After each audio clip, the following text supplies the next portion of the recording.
नमस्कार, आपका बहुत स्वागत है हमारे इस खास पॉडकास्ट में और मैं हूं आपके साथ अंशिका। पॉडकास्ट की सीरीज में हम बहुत सारी शख्सियतों को आपसे मिलाते हैं और आज के इस एपिसोड में एक ऐसी शख्सियत हमारे साथ मौजूद है जिन्हें आजकल आप सोशल मीडिया पर बहुत देख रहे हैं। उनकी उम्र मात्र 23 वर्ष है और पर्चे निकाल कर आपकी समस्या और समस्या का समाधान दोनों बता सकते हैं। जी हाँ दर्शकों, आज के इस एपिसोड में हमारे साथ बहुत खास मेहमान मौजूद हैं, श्री ऋषि कृष्ण जी महाराज। उनका स्वागत करेंगे, चर्चा को आगे बढ़ाएंगे, लेकिन उसके लिए पहले मैं आपको सावधान भी कर दूं कि अगर आप उनके दरबार में जा रहे हैं तो संभल कर जाएं। हो सकता है आपका भी पर्चा निकल जाए और बहुत सारी बातें आपके बारे में भी खुलकर आ जाए। तो आइए स्वागत करते हैं महाराज जी का। बहुत बहुत स्वागत है महाराज। जय श्री राम, जय शंकर। महाराज जी, मैं आपसे ये जानना चाहूंगी कि आपके नाम में ऋषि तो जुड़ा हुआ है, लेकिन जो आप अपनी कथाओं में एंट्री करते हैं बाइक से एंट्री करते हैं, बहुत मॉडर्न तरह से, तो इसके बारे में क्या कहना चाहेंगे? कितना आपको ठीक लगता है? देखिए, बाइक से जो मॉडर्न तरीके से हमें तो नहीं लगा। बाइक तो एक इंसान की शुरुआत की चीज है जिससे हम अपने जीवन की शुरुआत करते हैं। तो जब हम कथाओं में जाते हैं तो हम उस बाइक में इसलिए बैठ के गए थे। वो जो कटनी में कथा हुई थी, उस कथा में हम बाइक में इसलिए बैठ के गए थे कि हम अपने पुराने जीवन को, अतीत को याद करना चाहते कि हमारा अतीत इसको हम लेकर के चले। अब वो यजमान जी की इच्छा हो, उन्होंने बढ़िया बाइक की व्यवस्था की, तो बैठ गए जी। तो ऐसा था कि जो यजमान ने व्यवस्था की, उस बाइक पर आप बैठ करके अपने पुराने वक्त को याद कर रही थी एक तरह से। महाराष्ट्र एक चीज और है, आज के समय में जो है लोगों को लगता है कि आध्यात्म सिर्फ बूढ़े बुजुर्गों का काम है या फिर कथा वाचन जिससे हम भगवान से स्वयं जुड़ते हैं, वो 70 या 80 साल के व्यक्ति कर सकते हैं या 60 साल के व्यक्ति करवा सकते हैं। लेकिन आप बहुत यंग हैं, बहुत मात्र 23 साल की उम्र में, माफी चाहूंगी, मात्र 23 साल की उम्र से आप कथा वाचन अभी आप कर रहे हैं, पहले से आप करते आ रहे हैं, अभी 23 साल वर्ष की उम्र है। कैसा लगता है आपको कि कहाँ तक ये चीज ठीक है? देखिए, भक्ति कोई उम्र का विषय नहीं जी। और भक्ति में उम्र का लिहाजा नहीं लिया जाता। भक्ति में आध्यात्म का लिहाजा लिया जाता है। ध्रुव जी महाराज की उम्र तो मात्र 6 वर्ष थी, हमारी तो अभी 23 वर्ष है। उन्होंने 6 वर्ष में भगवान को पा लिया, हम तो 23 वर्ष की उम्र में लगे हुए हैं। अभी प्रयास में लगे, भगवान मिले नहीं है, अभी ढूंढ रहे हैं। तो प्रयास मन के हार है, हार है मन के जीते जीत, मन ही मिला है राम से, मन ही करत पजीत। देखिए, 60-70 वर्ष से मतलब नहीं, हमारा मतलब होना चाहिए कि हम अपने धर्म और आध्यात्म की ओर बढ़े और लोगों को अपने आध्यात्म की ओर खींचे। जैसे आज की हमारी युवा पीढ़ी जो आध्यात्म जीवन की ओर नहीं बढ़ रही, उसको हम लेकर के आए, हमारा कर्तव्य होना चाहिए। इसमें उम्र का तो कोई लिहाजा नहीं। बाकी ईश्वर से जुड़ने के लिए कोई उम्र नहीं होती, कोई जाति नहीं होती, कोई प्रथा नहीं होती, बस भक्ति में शक्ति होनी चाहिए। जिस प्रकार से जिस फोन को हम चलाते हैं, तो फोन को चलाने के लिए हमें डाटा की जरूरत पड़ती है, उसी प्रकार से भगवान को पाने के लिए पुण्य रूपी डाटा की जरूरत है, तो भगवान नहीं जाता है। जी महाराष्ट्र, इसके साथ महाराष्ट्र अब ये भी जानना चाहूंगी आपसे, आपको वातावरण ये कहाँ से मिला? क्योंकि इसके लिए भक्ति के लिए बहुत जरूरी है एक अच्छा वातावरण। देखिए, ये तो पता अभी तक हमको भी नहीं चाहिए कि कहाँ से मिला, लेकिन मिल गया। हम बचपन जो हमारी प्रारंभिक शिक्षा हुई, वो हमने 6वीं तक शिक्षा प्राप्त अपने ही नगर मैदवारा गांव, जो कि हमारे टीकमगढ़ डिस्ट्रिक्ट में, वहां से टीकमगढ़ में पढ़ाई की। गरीबी स्थिति थी, उसके कारण पूज्य पिताजी ने हमें वृंदावन में पढ़ाने के लिए पहुंचाया। वो वृंदावन में पहुंचे तो 12 वर्ष की उम्र में संपूर्ण भागवत का ग्रंथ का ज्ञान किया और 14 वर्ष, महज 14 वर्ष की उम्र में भागवत कथा प्रारंभ जी। तो हमारे जीवन की शुरुआत है। और अब आजकल कहें तो दरबार तो इतने लगने लगे हैं, जो प्रश्न आप पूछे नहीं पूछे, तो अगर हम दादा गुरु कहें तो कहीं ना कहीं आपके मन में फिर ये बात आएगी कि दादा गुरु सबके ऐसे होते। हमारे पूज्य दादा गुरु थे जिनकी कृपा असीम रही, वो आज भी है और रहेगी। और प्रभु की कृपा तो भगवान की कृपा से तो सच है। जी महाराज जी, आपने भी जिक्र किया कि बड़ी गरीबी की स्थिति थी, तो जब हम आपके दरबार में वहां पर गए तो बहुत सारे लोगों ने आपके बारे में बताया कि बहुत ज्यादा गरीबी की स्थिति थी। आपकी माता जी ने बहुत दुखद वक्त देखा है, बहुत कठिन समय देखा है, यहाँ तक कि लोग अपनी शादी में भी इनवाइट नहीं करते थे। तो वो कैसा समय था? जी, स्थिति ये थी कि देखिए, शादी में वो जाते हैं जिनकी चमक बहुत अच्छी, अब अपने पास तो उतनी चमक थी नहीं। पूज्य पिताजी थोड़ा सा गरीबी स्थिति परिस्थिति थी और हमारे पास जमीन भी ज्यादा नहीं थी, किसान के बेटा थे। तो अब शादियों में इसलिए नहीं बुलाया जाता था कि बड़े व्यक्तियों को, इसलिए बुलाया जाता था कि बड़े लोगों के बच्चों को इसलिए बुलाया जाता था कि वो अच्छे अच्छे कपड़े पहन के जाते थे। यहाँ तो वही कपड़े थे, रात को धुलो सुबह पहन लो, इसलिए नहीं बुलाया जाता। महाराष्ट्र, वो समय वाकई में कठिन रहा होगा और अब जो समय है सब लोग आपसे बात करना चाहते हैं, मिलना चाहते हैं, बुलाना चाहते हैं, आप कैसा लगता है? देखिए, अब हम सबसे मिलने के लिए तैयार हैं और सबसे मिलना चाहते हैं। बस हम ये कहते हैं, गरीबी एक ऐसा अभिशाप है, जिस समय आपका कोई सगा रिश्तेदार नहीं होता, कोई आपका सगा नातेदार नहीं होता और सगा आपका कोई भी नहीं होता। गरीबी का वक्त ऐसा होता है, गरीबी का दौरा ऐसा होता है कि कोई आपका साथ नहीं देता। और जब आप किसी लायक हो जाओ, नालायक से लायक बन जाओ, तो हजार लोग आपसे मिलने के लिए खड़े हैं। तो हम तो ये कहेंगे, फिर से अभिमान हमसे दूर रहे, और हम लायक नहीं, हनुमान जी ने हमें लायक बनाया, उनकी कृपा से चल रहा है। सबका स्वागत है। महाराष्ट्र, इसके साथ में अगर मैं आज के युवाओं की बात करूं, आप खुद बहुत यंग हैं, 23 साल की उम्र है आपकी, और आज का जो युवा है वो अपने धर्म से भटकता जा रहा है और दूसरे धर्मों की ओर ज्यादा उनका वो हो रहा है, रुख हो रहा है। तो उनको वापस अपने धर्म में लाने के लिए, या फिर जो लोग अपने धर्म में हैं अपने धर्म को पसंद नहीं कर रहे हैं, तो उनके लिए क्या कोई योजना बनाई है आपने? सबसे पहले तो देखिए, सनातन धर्म सबसे बड़ा है। वो बाप बाप होता है, बेटा बेटा होता है। भले ही बेटा की लंबाई बाप जितनी हो जाए, लेकिन बाप बाप है, उसने जीवन का अनुभव किया। तो सनातन धर्म बाप से सब निकले, सनातन धर्म से बड़ा कोई नहीं। साथ ही साथ में हमें सबसे पहले हमारे हिसाब से, बाकी सबके हिसाब से क्या, हमारी सोच के अनुसार तो हमें जाति प्रथा पहले बंद करना चाहिए, जाति प्रथा को दूर रखना चाहिए। आप हमारे धाम पे कभी आइएगा, आप सबका स्वागत है। और जब आप आएंगे तो आप 3 मई को हमारे यहाँ श्री राम महायज्ञ 2024 जब महायज्ञ होता है, तो वहां पर कलश यात्रा होती है। तो हर जात के, जो हमारे हिंदू धर्म में जितनी भी ब्राह्मण, क्षत्रिय, वैश्य, सभी धर्मों के गुरुओं को निमंत्रण देते हैं। सिर्फ सनातन के अलावा किसी को नहीं देते। तो चारों वर्णों को बुलाते हैं, सबसे कलश यात्रा करवाते हैं। तो हम सबसे पहले चाहते हैं कि जातिगत व्यवस्था हमारे यहाँ से थोड़ा सा हटना चाहिए। हम सबको सनातनी होना चाहिए, हिंदू होना चाहिए। वो हो जाएंगे तो हमें लगता है अपने ही हैं, भविनी नहीं। और साथ में देखो, जब एक बालक छोटा होता है तो घर परिवार से रूठ के भागता है, तो माँ बाप उसको मना लेते हैं। तो हम लोगों का एक कर्तव्य होना चाहिए कि हमें अपने भाइयों को मनाना चाहिए और अपने सनातन धर्म को आना। बिल्कुल, महाराष्ट्री सनातन धर्म है ही ऐसा कि सबको वापस यहाँ पर आना ही है, आज नहीं तो कल।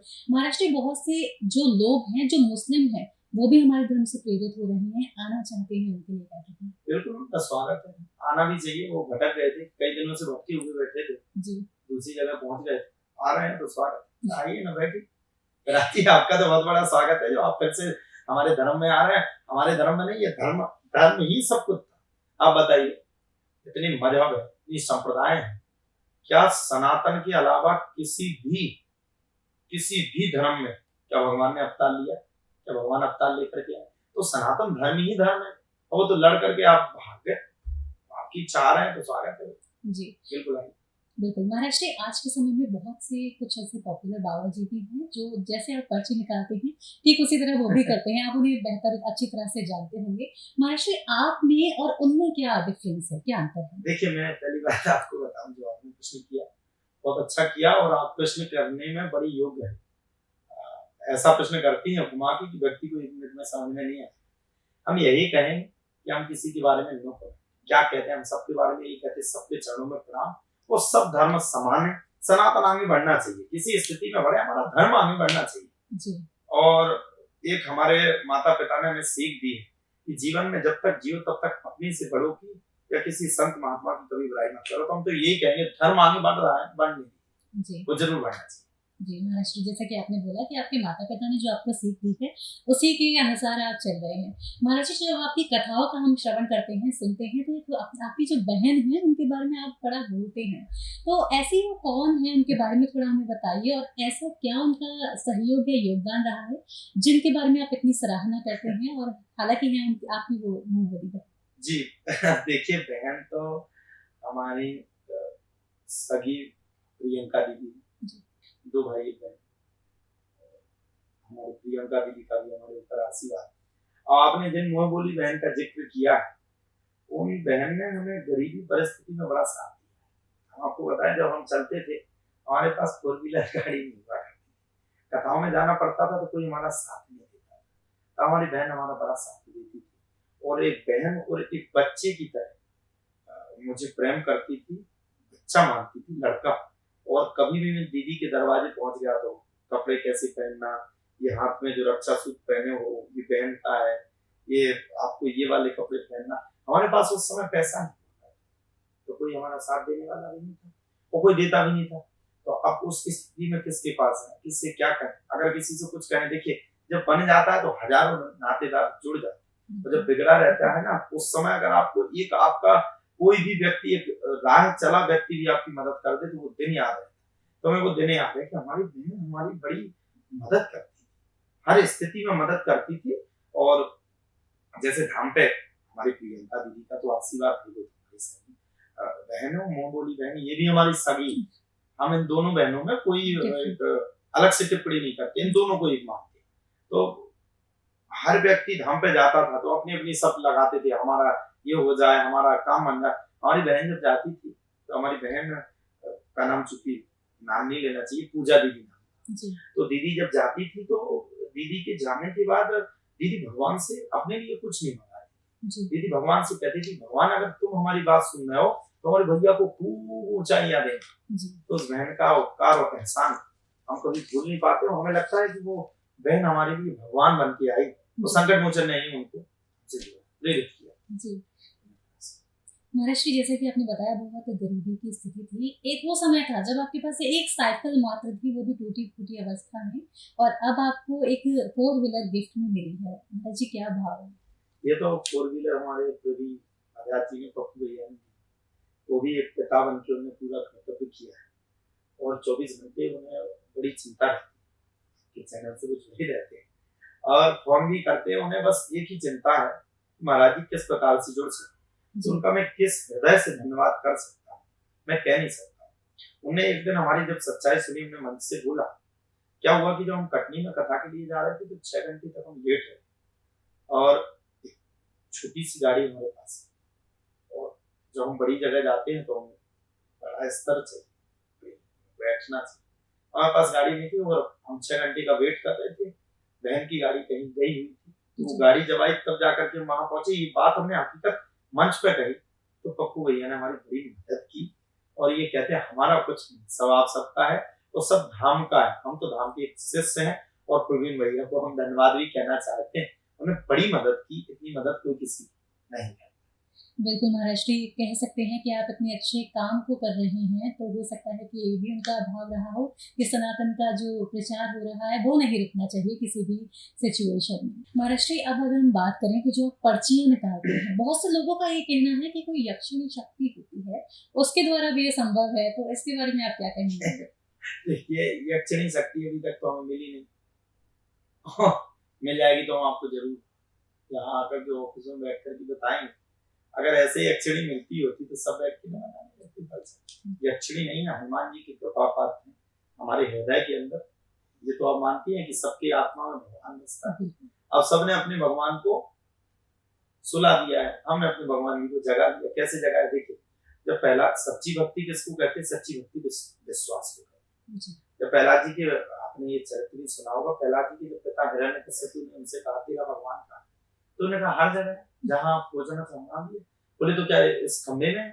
बिल्कुल खंबे में। तो बोले खंबे में हम प्रहार करें? तो उन्होंने गदा का प्रहार किया। प्रहलाद जी ने 1 मिनट भी नहीं सोचा, नहीं विचार किया, क्योंकि उनकी फोन पे तो बात हुई नहीं थी, आपको हम मिल जाएंगे, आप हमें मिल जाएंगे, या ये तो हुआ नहीं था कि भगवान आप खंबे में आकर के छुप जाओ, आप ये गदा का प्रहार करेंगे तो आप निकल आएंगे। प्रहलाद जी को संपूर्ण भरोसा था, तो सच्ची भक्ति विश्वास को कहते हैं। जब प्रहलाद जी को भरोसा था तो उन्हें प्रहलाद जी के पिता हिरण्यकश्यप ने प्रहार किया और भगवान नरसिंह का अवतार लेकर के भगवान को आना पड़ा। तो सही बात तो ये है, हम ना कोई चमत्कारी है, ना कोई हम संत है। दादा गुरु की जो प्रेरणा होती है वो प्रेरणा के अनुसार हम पर्चा बनाते हैं, और किसी के अनुसार नहीं, ना आपके अनुसार, और तो हमारी बहन जैसी है, आपके अनुसार भी नहीं, ना अपने अनुसार। हम अपने अनुसार भी अपना पर्चा नहीं बनाते। आप विश्वास मानिए, हमारी माता जी ने कई बार कहा है बेटा हमारा पर्चा तो बनाओ, लेकिन हम कहते जब भगवान जी आदेश करेंगे तब आप करेंगे। तो ये सब कहने की बातें हैं, सब भगवान की कृपा है, और हम भगवान की कृपा को विशेष रूप से मानना चाहेंगे और उनका आशीर्वाद पाना चाहेंगे। उन लोगों के मुंह पे तमाचा जो कहते कि सनातन धर्म नहीं, आइए आपका वेलकम, स्वागत चाहिए, जी हम आपका स्वागत करेंगे। और आप कहें कि आपके अनुसार पर्चा बना है तो नहीं, क्यों नहीं बनाएंगे, क्योंकि अभी अपन लोग स्टूडियो में बैठे हैं और आप बताइए ये कैमरा बंद हो जाए तो क्या आप साधना चैनल पे ये लाइव दिखा सकती हैं अगर कैमरा ना हो? नहीं दिखा सकती, संभव ही नहीं है। अच्छा, आप यहाँ से जाएं और हमारे धाम पे मैडवारा में पहुंचे और पहुंच कर आप धाम पे वहाँ कहें कि इंटरव्यू ले ले, क्या आपको ये ऑफिस की व्यवस्था वहाँ मिल सकती है? तो जिस प्रकार से बिना कैमरे के इंटरव्यू या कथा कर पाना मुश्किल, उसी प्रकार से बिना हनुमान जी की आज्ञा की दरबार लगा पाना मुश्किल। सब लोग आइए, अर्जी लगाइए, हनुमान चालीसा का पाठ करिए, बैठिए, आज्ञा होगी तो आप भी उठ जाइए। और मैं जरूर कहूंगा कि आइएगा जरूर, वहाँ की सच्चाई देखिए। और वहाँ की तो मैं आपको इस समय आपका ले रहा हूँ, वहाँ की तो ऐसी सच्चाई है, एक वीडियो है, शायद आपको नहीं मिल पाई, पहुंचाएंगे आप। तो एक स्त्री और एक पुरुष हैं जिनकी विवाह को 21 वर्ष, आप विश्वास मानेंगे कि 21 वर्ष में उनने कई तांत्रिकियों को, कई ओझाओं को, कई जगह पर दिखाया। और आप बिल्कुल रियल में विश्वास मानिए, उनने इतने पैसा खर्च किए कि लाखों रुपए उनके डूब गए, लेकिन उनके घर में किलकारी नहीं है।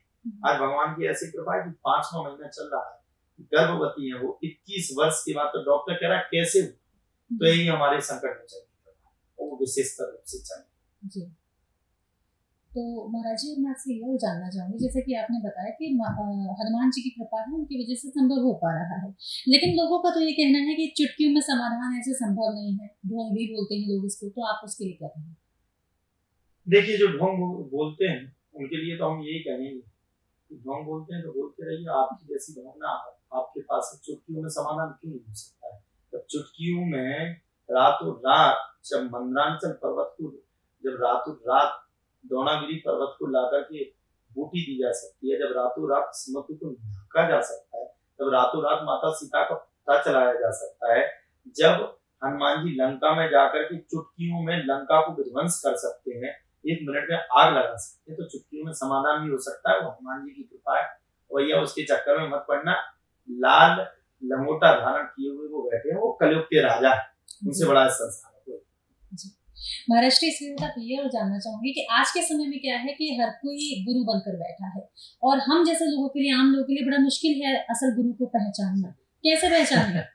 देखिए, अब इसके बारे में भी हम टिप्पणी नहीं कर सकते, क्योंकि यह सनातन धर्म है और गुरु बन के बैठे हैं, ये हमारी आस्था है। हमें किसके पास जुड़ना, किस धर्म गुरु के पास जाकर के बैठना, तो जाकी रही भावना, जैसे प्रभु देखी तैसे हम तो ये कहेंगे, जिसकी भावना है वो प्रसन्न है ना, तो उसको प्रसन्न रहना चाहिए, खुश रहे, कहीं भी रहे खूब प्रसन्न रहे, आनंद में रहे, उसको दिक्कत ना हो, उसको किसी प्रकार से परेशानी ना हो।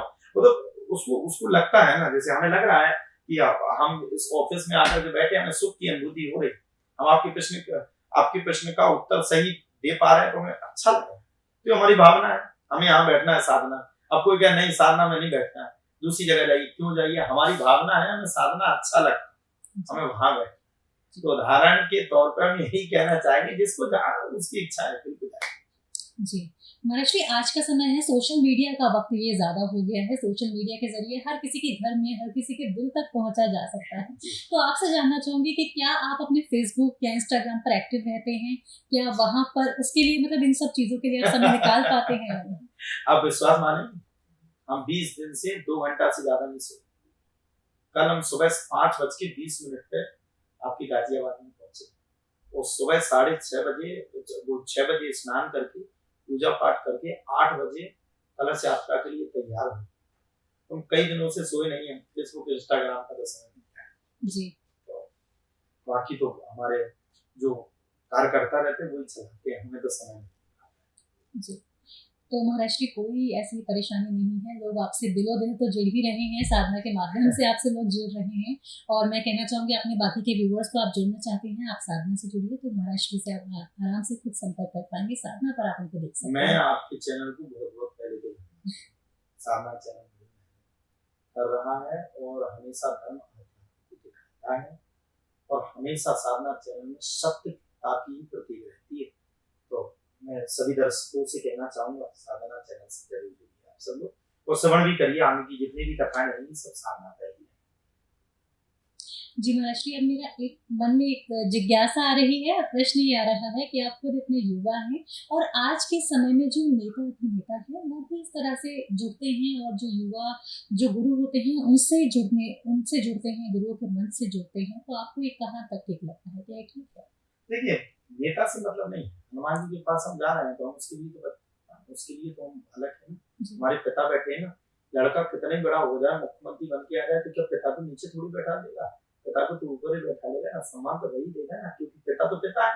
तो अब कोई आता है मंदिर में, आता बैठे कोई दिक्कत नहीं, लेकिन राजनीति के विषय में नो कमेंट। हम कहते हैं हमारे धाम पे आइए, आपका स्वागत।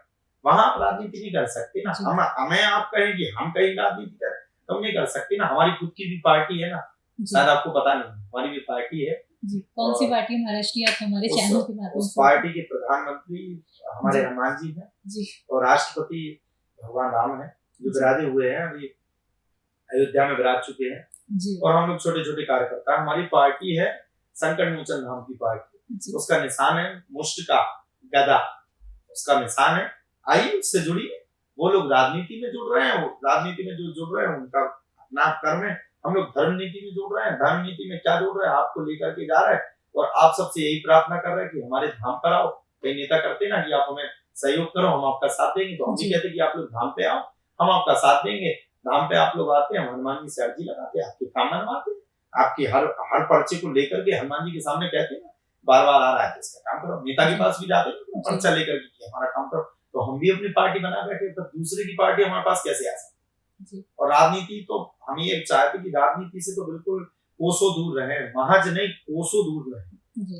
राजनीति कोई छोड़ करके, हम ये नहीं कहते, अब राजनेता भी हमारे पास आते हैं, आए तो उनका स्वागत है, लेकिन आप कहें कि हम राजनीति में जाए तो आप राजनीति में नहीं जाएंगे। महाराष्ट्र में एक प्रश्न और है आपके पास, क्या सभी पार्टी के लोग आ सकते हैं या कोई पार्टी विशेष के? हमने आपसे पहले एक प्रश्न का उत्तर आपका दे दिया कि कोई भी आए जी, हम इस चीज से लेन देन ही नहीं है। हमें तो बस एक ही बात का कहना है कि हमारे मंदिर प्रांगण में कोई राजनीति, आप आइए, स्वागत है। आप पुत्र बन के आ रहे हैं तो वो भला मान लो आप ही आ गए, कल के दिन आप ही अच्छी पोस्ट पर पहुंचे, तो हम ये नहीं कह सकते ना कि नहीं आइए, क्योंकि हनुमान जी का तो अधिकार है ना। अयोध्या में सब कोई जाता है। अब कोई नहीं जाना चाहता तो देखो भूत प्रसाद निकट नहीं आवे, महावीर जी जी नहीं जाना चाहता तो उसकी बात जी। महाराज जी, आजकल ये और कहा जा रहा है कि इस पार्टी ने ये मंदिर बनवा दिया, उस पार्टी ने वो मंदिर बनवा दिया, तो जो धर्म है उसका राजनीतिकरण हो रहा है, धर्म को पार्टियों ने टेक ओवर कर लिया है, इसके लिए क्या कहें? किसी पार्टी ने नहीं बनाया, राम के सच्चे भक्त ने वो मंदिर बनाया जी।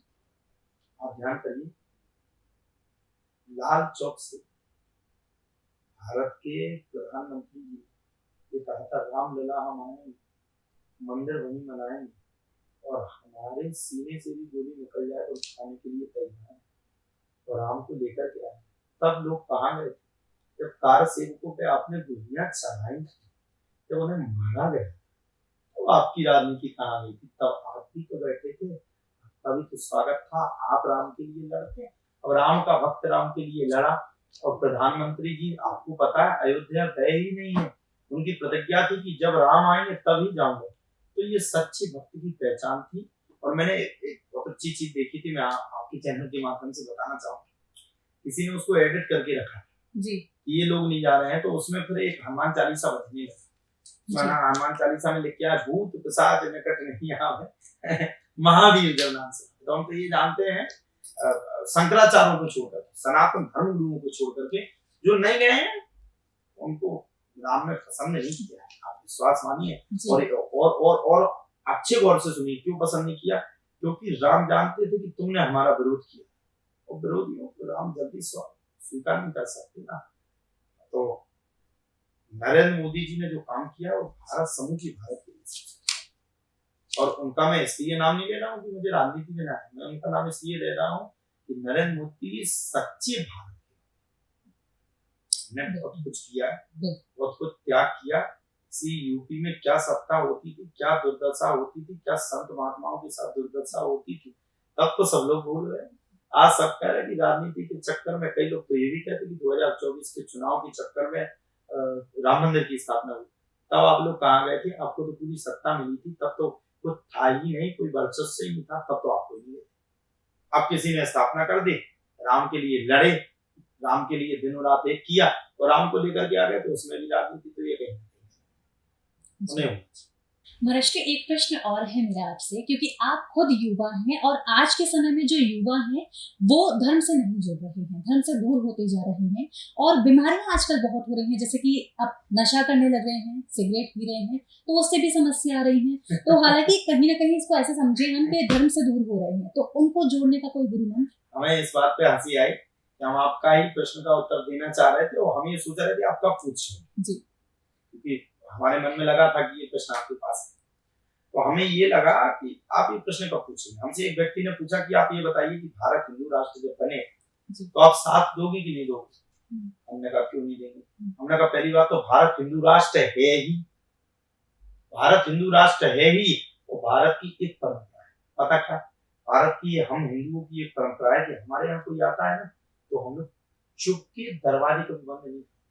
अगर कोई मेहमान आ गया तो भले ही हम भूखे बैठे रहे, लेकिन उसको हम भोजन की व्यवस्था बनाते हैं। तो भारत हिंदू राष्ट्र है, इसमें कोई दिक्कत नहीं, वहां में बनेगा, हम सपोर्ट में हैं। और साथ में हिंदू राष्ट्र बने इससे पहले हमारी एक इच्छा है, किसी संत की खंडना नहीं कर रहा हूं मैं, अपना वक्तव्य अपना विचार रखा, मेरी एक आत्मिक इच्छा है, भारत को पहले हमें नशा मुक्त बनाना चाहिए। क्यों ना हम भारत को पहले अंदर से सुधारें। कहते ना कि जब छोटी छोटी चीजों पर हम सुधार कर लेते हैं, हम अपने आगे को बढ़ते हैं, तो कुछ चीजों पर हम कंट्रोल कर लेते हैं तो हम लोग आगे बढ़ जाते हैं। तो क्यों ना हम भारत को, जो अंग्रेजों ने हमारे भारत को ये बिगाड़ दिया है, जिसकी दिशाओं में खराब कर दिया, तो क्यों ना हम अपने भारत को पहले सबसे नशा मुक्त हो। नशा मुक्त भारत पहला टारगेट होना चाहिए और दूसरा टारगेट बिल्कुल हिंदू राष्ट्र बने। पहला टारगेट तो नशा मुक्त होना चाहिए और दूसरा टारगेट, देखिए आज जो ये दरबार चल रहा है, आप विश्वास मानिए, आपको लगेगा या कोई दर्शक सुन रहे हैं तो उनको भी लगेगा मार्केट में नए बाबा आ रहे हैं, फिर से लॉन्च हो गए। आजकल यही प्रश्न सबके अंदर रहता है। आप विश्वास मानिए, आप हमारे हम आपकी टीम को आमंत्रित करते हैं, आप हमारे धाम पे आइए, नैनवारा में जो संकट मोचन धाम है, आप बिल्कुल सच्चा विश्वास मानना, हमारे जो पूज्य दादा गुरु थे वो शनिवार के दिन एक थाली में उनने कम से कम 50 किलो लड्डू बांटे और एक थाली में मात्र 2 किलो लड्डू थे। और हनुमान जी की ऐसी कृपा दादा गुरु पे थी कि दादा गुरु का नाम श्री सीताराम गोस्वामी जी, और इनका नियम था कि इन्हें जिससे जो कह दिया उस व्यक्ति का काम होता। शनिवार को इन्हें सबको लड्डू बांटे और मंदिर में जाकर के लेट गए, बोले भगवान में ही विलीन हो गए। आज उनकी कृपा से ऐसे ऐसे काम संकट मोचन धाम पे देखिए, आप विश्वास मानिए, एक से एक काम, लोगों की संपूर्ण काम। तो कोई कॉपी तो हो नहीं रही है, ना कोई कॉपी पेस्ट पर बात हो, बस बात इतनी हो रही है कि हम लोग तांत्र की ओझा गुनिया इन लोगों ने किया है। आप मानिए, अच्छा आप एक बात बताइए, किसी जीव की हत्या करने से, मान लो जो जीव आप में है वही जीव सामने वाले में, वही जीव पशु में है, वही जीव पक्षी में है, आप बताइए किसी की हत्या करने से आपको सुख मिल सकता है? नहीं, कभी सुख नहीं मिल सकता। फिर ये जो तांत्रिकी हैं, ये लोग क्या करते थे, पहले मुर्गा काटते थे इत्यादि, मांस इत्यादि करवाते थे। तो हम लोगों ने सबसे पहले इस चीज का अभियान शुरू किया।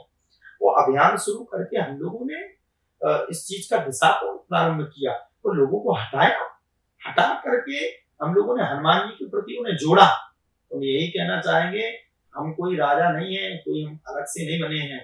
आप लोग अगर वास्तव में जुड़ना चाहते हो तो आप लोग हनुमान चालीसा का पाठ करो। उसमें लिखा है, जो 7 बार पाठ कर कोई छूट ही बंध महासुख, कोई भी बंधनों से आप मुक्त हो सकते हैं। तो तांत्रिकियों के चक्कर में ना पड़े, कोई आपसे पैसा लेता है उसके चक्कर में ना पड़े। हम तो यहाँ तक ये कह रहे हैं, हमारे चक्कर में भी ना पड़े जी, हमारे चक्कर में भी ना पड़े। कल हम आ रहे थे, रास्ते गाड़ियां रोकी जा रही थी, हमें माला पहना रहे थे। आप विश्वास मानिए, हमें बड़ा कष्ट हो रहा, हमें इस बात का कष्ट हो रहा, हम भगवान नहीं है, भगवान कहाँ बैठे। आप उनके चक्कर में पड़ो, उनको जाकर के माला पहनाओ, उनके चरणों में जुड़ जाओ। हमारा तो बस इतना ही कहना है, और हनुमान चालीसा का पाठ करो, सॉलिड आपका काम बनेगा, इसमें कोई जी। तो महाराज श्री इसी के साथ मैं आपका धन्यवाद देना चाहूंगी, आप यहाँ आए और आपने बहुत सारी ज्ञानवर्धक बातें हमें बताई, बहुत सारा मार्गदर्शन युवाओं को और हमारे व्यूअर्स को दिया है। आपका भी बहुत बहुत धन्यवाद। आपके साधना चैनल के माध्यम से जितने लोग भी सुन रहे हैं उनका भी बहुत बहुत धन्यवाद। और जय सिया राम, जय संकट मोचन सरकार। तो सब लोग आइएगा, संकट मोचन सरकार पर जुड़िएगा और संकट मोचन धाम भारत का सबसे पवित्र धाम, सब लोग पधारिएगा। जय सिया राम, जय संकट मोचन।